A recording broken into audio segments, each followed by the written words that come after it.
Thanks for watching Spooky Southcoast, and be sure to click the subscribe button and enable notifications with the bell icon to stay up to date with future videos. But at some point, the human aspect of this hit you too, as you were sitting down and talking to those families. And I remember you sending me a message when you said, like, things have changed.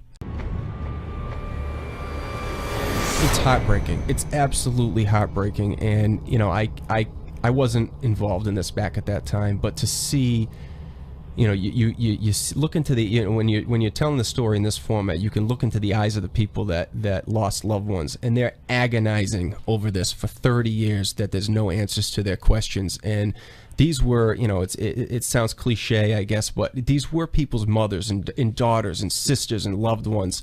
And they were cared about, and they weren't as off the radar as some people have suggested. You know, it's often suggested these women weren't in contact with their families when they were in contact with their families. I mean, they have definitive dates that some of these women disappeared, because that's the last time that their family had heard from them regularly up until the date that they disappeared. So these women were loved.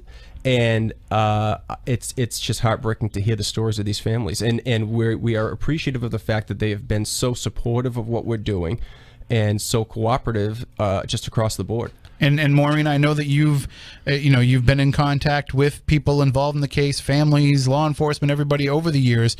So there was always, I'm sure, their voice in the back of your mind as you're putting this together. But now that you're out talking about the book, you're out sharing information about the book, going on a little bit of a tour and spreading the word about this case, you're getting people that are coming up to you and saying, you know, that was a family member of mine, and the fact that somebody's actually telling the story and putting it back in the public eye means a lot. I'm sure you're hearing that on a regular basis.